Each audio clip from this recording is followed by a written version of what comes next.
नमस्कार। आज हम बात करेंगे ब्रह्म मुहूर्त और 21 दिवसीय ध्यान विधि के बारे में। यह एक ऐसी ध्यान विधि है जिसका यदि आप मात्र 21 दिनों तक लगातार अभ्यास करते हैं तो आपकी कोई भी मनोवांछित मनोकामना, इच्छा या प्रार्थना पूरी हो जाती है, क्योंकि आपको इस ध्यान विधि का अभ्यास ब्रह्म मुहूर्त में करना है। इसलिए सबसे पहले हम ब्रह्म मुहूर्त के विषय पर विस्तार से चर्चा करेंगे और फिर ध्यान विधि के बारे में बात करेंगे। ब्रह्म मुहूर्त प्रातः काल के उस विशेष 1 घंटा 36 मिनट के समय को कहते हैं जो सुबह 4:24 से लेकर 6 बजे तक रहता है। लेकिन इस विषय में कुछ और भी मान्यताएं हैं। अगर हम प्राचीन ग्रंथों का अध्ययन करें तो उनके अनुसार रात को 4 कालों में विभाजित किया गया है, जिसमें पहला काल है रुद्रकाल। रुद्रकाल शाम 6 बजे से लेकर रात्रि के 9 बजे तक प्रभावी रहता है। उसके बाद दूसरा काल है राक्षस काल। राक्षस काल रात्रि 9 बजे से लेकर 12 बजे तक प्रभावी रहता है। फिर उसके बाद तीसरा काल है गंधर्व काल।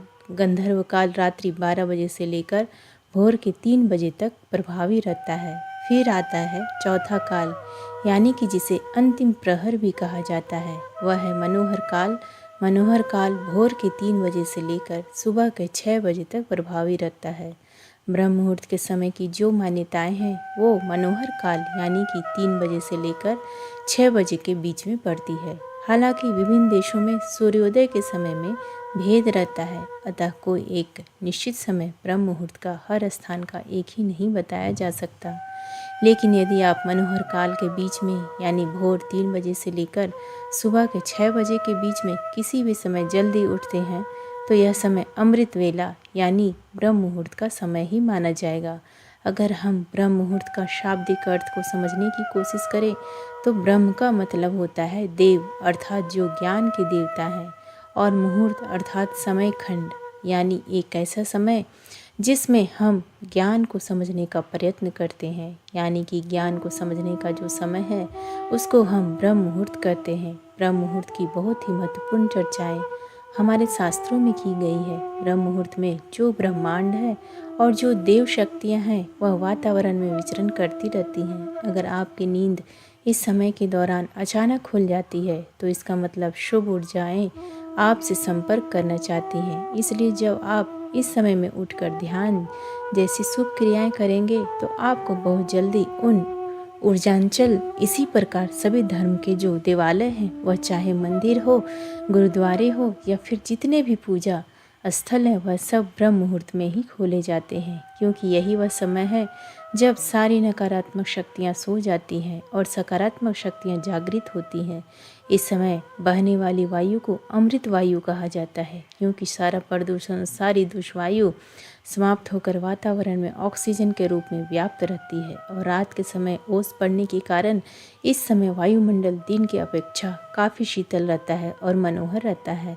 इस समय वातावरण बिल्कुल शांत होता है और इस समय सोकर उठने के कारण हमारे मस्तिष्क की सभी क्रियाएं भी बिल्कुल शांत होती हैं। इसलिए यदि आप इस समय अपनी स्टडी करते, पढ़ाई करते हैं, कोई प्लानिंग करते हैं या इंटरस्पेक्ट करते हैं या ध्यान करते हैं तो उसमें आपको बहुत लाभ मिलता है। आपने वह कहावत तो सुनी ही होगी कि जल्दी सोना और जल्दी उठना सफलता की प्रथम सीढ़ी है। इसलिए यदि आप भी सफल होना चाहते हैं तो ब्रह्म मुहूर्त में उठना शुरू करें, इससे आपको बहुत सफलता मिलेगी। एक्चुअली प्राचीन काल में इलेक्ट्रिसिटी नहीं होती थी, इसलिए लाइट नहीं रहने पर लोग सूर्यास्त के बाद सो जाते थे और सूर्योदय के पूर्व यानी ब्रह्म मुहूर्त में ही उठ जाया करते थे। यह प्रकृति के साथ चलने की उनकी एक पद्धति थी। अतः जो भी व्यक्ति प्रकृति के साथ संतुलन बनाकर चलता है वह हमेशा स्वस्थ ही रहता है। यह भी देखा गया है कि जो लोग प्रातःकाल जल्दी उठते हैं वह बिल्कुल स्वस्थ रहते हैं, और अक्सर वह लोग जो नाइट शिफ्ट में काम करते हैं उनको स्वास्थ्य संबंधी समस्याएं आने लगती हैं। कहने का तात्पर्य यह है कि अगर आप प्रकृति के साथ मेलजोल बनाकर चलते हैं तभी हम स्वस्थ रहते हैं। लेकिन अगर हम प्रकृति के खिलाफ चलना शुरू हो जाएं तो हमें शारीरिक रूप और मानसिक रूप से समस्याएं आनी शुरू हो जाती हैं। मित्रों, अब आप समझ चुके होंगे कि ब्रह्म मुहूर्त क्या है और इसका महत्व क्या है। अब हम बात करते हैं 21 दिवसीय ध्यान विधि के बारे में। सबको मालूम है कि प्रातःकाल का समय ध्यान के लिए सर्वश्रेष्ठ समय होता है, इसलिए आज हम एक ऐसी ध्यान विधि की बात करेंगे जो विशेषकर ब्रह्म मुहूर्त में ही की जाती है। यदि आप इस विधि को निरंतर 21 दिनों तक केवल 10 मिनट की अवधि तक हर रोज़ इसका अभ्यास करते हैं तो इन 21 दिनों के भीतर ही आपको इस विधि का रिजल्ट मिलने लग जाएगा। यह विधि विशेष रूप से आपकी कोई इच्छा, कोई मनोकामना अथवा आपकी कोई प्रार्थना जिसको आप पूरा करना चाहते हैं उसके लिए है। इससे पहले कि हम इस विधि पर पूरी बात करें, थोड़ी सावधानी रखनी जरूरी है। जैसे कि ऐसे लोग जिनको हृदय से संबंधित कोई कष्ट है, हृदय से संबंधित कोई बीमारी है, या जिनको रक्तचाप की समस्या, ब्लड प्रेशर की समस्या रहती है, वह इस विधि का अभ्यास ना करें। इसलिए क्योंकि इस विधि के अंदर हमें सांस को रोक कर रखना पड़ता है। यही कारण है कि हृदय रोगी और रक्तचाप के मरीज इस विधि को बिल्कुल ना करें। अब कैसे इसको करना है चलिए जानते हैं। यह एक बहुत ही चमत्कारिक विधि है और बहुत जल्दी अपना रिजल्ट देती है। इसका कारण है कि इस विधि में हम अपना ध्यान अपने आज्ञा चक्र पर स्थिर रखते हैं।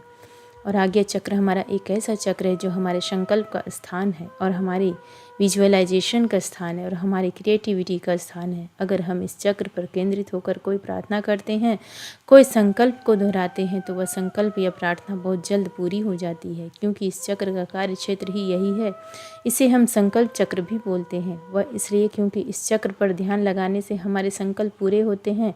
जैसे कि अगर हम कोई आज्ञा करें तो वह आज्ञा पूरी हो जाती है। वैसे ही सबसे पहले आप अपनी कोई एक मनोकामना ले। जैसे कोई भी एक ऐसी इच्छा है जो आप पूरा करना चाहते हैं, उसको अच्छी तरह डिसाइड कर लें कि मेरी यह इच्छा है, मेरी यह मनोकामना है, यह पूरी होनी चाहिए, क्योंकि आपको 21 दिनों तक केवल उसी इच्छा की पूर्ति के लिए इस ध्यान विधि का अभ्यास करना है। इसलिए सबसे पहले आप अपनी एक इच्छा डिसाइड कर लें, फिर अपना ध्यान शुरू करें। सबसे पहले अर्ली मॉर्निंग यानी किसी ब्रह्म मुहूर्त के समय आप उठेंगे और उठने के बाद फ्रेश होकर नहा धो लें तो अच्छी बात है, नहीं तो सिर्फ अगर मुँह हाथ भी अच्छी तरह से धो लें तो भी चलेगा। फिर उसके बाद आप अपने घर के मंदिर में, पूजा स्थल में या अपने ध्यान कक्ष में ध्यानस्थ होकर बैठ जाएं। ध्यान रखें कि वह जगह ऐसी होनी चाहिए जहाँ से बाहर की प्राणवायु भी आपके कमरे के भीतर प्रवेश नहीं कर सके, क्योंकि इस विधि को हम प्रातःकाल ब्रह्म मुहूर्त में करते हैं। अतः इस समय आपको शुद्ध प्राणवायु की जरूरत रहेगी। तो ऐसे स्थल पर बैठना है जहाँ पर खुली हवा आपको अपने रूम में आती रहे।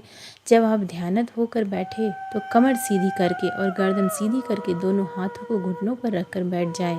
इसके बाद मुट्ठी बंद कर लें और पहले 2-3 मिनट अपने मन को शांत करें और शरीर को स्थिर करें। जब आपका मन शांत हो जाए, शरीर स्थिर हो जाए तथा श्वास सामान्य हो जाए, फिर आपको अपना ध्यान अपनी आज्ञा चक्र पर लेकर जाना है। आज्ञा चक्र यानी कि दोनों भौहों के बीच में जहाँ पर हम तिलक लगाते हैं या स्त्रियाँ बिंदी लगाती है, उस स्थान पर आप अपने अवधारणा को, अपनी अटेंशन को लेकर आएंगे और वहीं पर पूरा समय आप अपना ध्यान बनाकर रखेंगे। अब आपको इसी जगह पर लगातार अपने मानसिक नेत्रों से इस स्थान को महसूस करते रहना है। जब आप अपने मानसिक नेत्रों से इस स्थान को महसूस करते रहेंगे तो अपना ध्यान यहाँ पर बनाए रखने के लिए आप एक लंबी गहरी सांस भरेंगे और लंबी गहरी सांस भरकर उसको अंदर ही रोक कर रखेंगे। जब आप अपनी सांस को अंदर भरकर रोक लेंगे और उस दौरान आपका ध्यान भी आज्ञा चक्र पर टिका रहेगा, उस समय आप अपने इष्ट देवी देवता या गुरु का चित्र अपने आज्ञा चक्र पर देखेंगे और अपने इष्ट देवी देवता या गुरु का चित्र अपने आज्ञा चक्र पर देखते हुए और सांस को अंदर रोक कर रखते हुए आप प्रार्थना या संकल्प करेंगे या अपनी इच्छा को दोहराएंगे। जो भी आपकी इच्छा है, एक लाइन में उसको दोहराना है कि हे गुरुदेव या हे मेरे परमात्मा, जिनकी भी आप मानते हैं, उनके आगे आप प्रार्थना करेंगे कि मेरी इच्छा पूरी हो। और तब तक आप इस इच्छा को दोहराते रहेंगे जब तक आपके अंदर उस सांस को अंदर रोके रखने की क्षमता है। वो सांस अपने अंदर 10 सेकंड भी रोक सकते हैं, 20 सेकंड भी रोक सकते हैं या फिर 30 सेकंड भी रोक सकते हैं। जितना हो सके मैक्सिमम टाइम तक बिना कष्ट के आप अपनी सांस को अंदर रोक सकते हैं। इसके बाद ध्यान आज्ञा चक्र पर बनाए रखेंगे और अपने मन की आंखों से अपने इष्ट देवी देवता या गुरु का स्मरण करते रहेंगे। बार बार अपनी इच्छा को रिपीट करते रहेंगे तब तक जब तक कि आपकी सांस अंदर रुकी हुई है। जब आपको लगे कि इससे ज़्यादा आप अपने सांस को अंदर नहीं रोक सकते हैं तो फिर धीरे से मुँह से सांस को बाहर निकाल देंगे। याद रखें कि आपको अपनी सांसों को नाक से भरना है और बाहर मुख से निकालना है। इस तरह यह एक चक्र हुआ। फिर आप 15 या 20 सेकंड तक थोड़ा सा रेस्ट करेंगे और सामान्य स्थिति में बैठे रहेंगे। रेस्ट के बाद तुरंत दूसरा चक्र शुरू करना है, यानी कि फिर से एक लंबी गहरी सांस भरना है, सांस को अंदर ही रखना है, फिर अपने ध्यान को आज्ञा चक्र पर टिकाना है। इसके बाद अपने मन में इष्ट देवी देवता अथवा अपने गुरु का चित्र निहारना है और इन सभी चीज़ों के साथ दोबारा अपनी प्रार्थना को फिर से रिपीट करना है। अपने संकल्प को, अपनी इच्छा को फिर से दोहराएं और तब तक दोहराते रहेंगे जितनी देर आपकी सांस अंदर रुकी रहेगी। और जब आपको लगे कि इससे ज़्यादा आप सांस को नहीं रोक सकते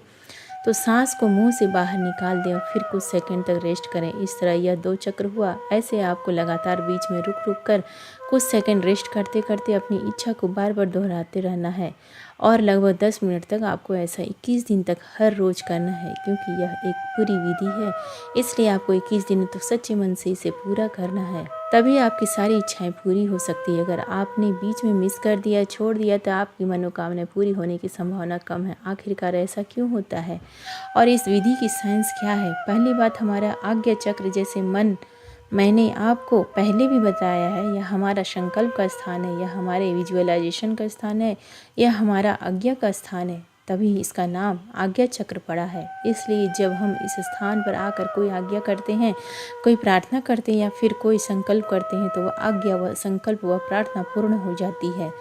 हम जो भी आज्ञा चक्र पर केंद्रित होकर कोई ऐसी चीज़ की डिमांड करते हैं और वह डिमांड पूरी हो जाती है, क्योंकि यह इच्छा पूर्ति का स्थान है। और दूसरी बात, जब हम इस प्रकार से सांस को अंदर रोकते हैं तो क्या होता है, इससे हमारी पूरी बॉडी में एक इमरजेंसी की सिचुएशन आ जाती है।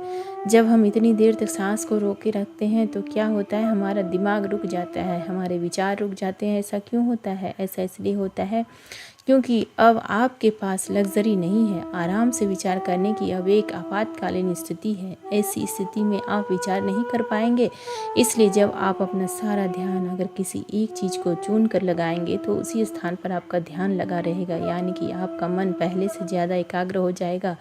तो जब आप सांस को भरकर रोकते हैं तो यह दूसरी महत्वपूर्ण चीज़ है। और तीसरी बात यह है कि जब आप इस प्रकार एकाग्र हो जाते हैं और बार बार अपनी मनोकामना को रिपीट करते हैं तो क्या होता है, इससे धीरे धीरे आपकी वह इच्छा आपके चेतन मन से अवचेतन मन में चली जाती है। यानी वह इच्छा 1 दिन बाद, 2 दिन बाद या 3 दिन बाद जो विचार आप बार बार दोहरा रहे हैं वह आपके अवचेतन मन में जाना शुरू हो जाते हैं, जो हमारे मन का गहरा तल है। और अगर आप किसी विचार को अपने अवचेतन मन में यानी कि अपने सबकॉन्शियस माइंड में उतार देते हैं तो लॉ ऑफ अट्रैक्शन के अनुसार वह इच्छा आपकी पूरी हो जाती है। इसकी साइंस है। इसमें तीनों चीज़ें विशेष रूप से कार्य करती है। पहला आज्ञा चक्र, क्योंकि आज्ञा का स्थान है इसलिए हमारी आज्ञा को पूरी करता है। दूसरा, सांस जब अपने अंदर रोक कर रखते हैं तो शरीर में इमरजेंसी की स्थिति हो जाती है, जिससे आप फालतू के विचार करने से बच जाते हैं और आपका मन एकदम से एकाग्र हो जाता है। तीसरी चीज़, जब आप अपने अवचेतन मन को खोल कर रहे होते हैं तब आपकी जो इच्छा है वह आपके अवचेतन मन में चली जाती है, जिससे उस इच्छा पूर्ति के द्वार खोलने शुरू हो जाते हैं। और एक और जो सबसे महत्वपूर्ण बात है, वह आप इस अवधि को ब्रह्म मुहूर्त के समय में कर रहे हैं। ब्रह्म मुहूर्त का समय की जो विशेषता है वह मैंने शुरू में ही आपको डिटेल में बता दिया है कि अगर आप इस अवधि में ब्रह्म मुहूर्त के समय में करते हैं यानी प्रातः काल में करते हैं तो यह समय देवताओं का समय है, परमात्मा का समय है। अतः इस समय में आप अपने शुद्ध मन से कोई भी प्रार्थना करते हैं तो वह प्रार्थना आपकी जरूर सुनी जाती है। तो अब आप पूरी तरह समझ चुके होंगे। अगर आप भी कोई संकट में फंसे हुए हैं और आप उस संकट से बाहर निकलना चाहते हैं तो संकट से बाहर निकलने के लिए आप इस प्रकार से ध्यान करें, या आपकी कोई बहुत ज़रूरी कोई आवश्यक इच्छा है या मनोकामना है या कोई ज़रूरत है जिसे आप जीवन में पूरा करना चाहते हैं, तो इस इच्छा से ज़रूरत को आप इस अवधि से विधि से अपने जीवन में पूरा कर सकते हैं। एक बात और, ऐसी कोई भी इच्छा पूर्ति के लिए इस विधि का प्रयोग ना करें जिससे दूसरे का नुकसान हो, अन्यथा इसके दुष्परिणाम के जिम्मेदार आप खुद होंगे। आप इस विधि का अभ्यास सच्चे मन से करें, क्योंकि यह विधि हमारी आजमाई हुई विधि है। खुद मैंने अपने जीवन में इसको कई बार आजमाया है और हमेशा इसमें सफलता हासिल की है, इसलिए आप भी सफल होंगे। इसका अभ्यास निरंतर करें, आपको बहुत लाभ होगा। आपको आज की हमारी प्रस्तुति कैसी लगी कमेंट में ज़रूर बताइएगा। अगर आप हमारे चैनल पर नए तो हमारे चैनल को सब्सक्राइब ज़रूर कीजिएगा। धन्यवाद।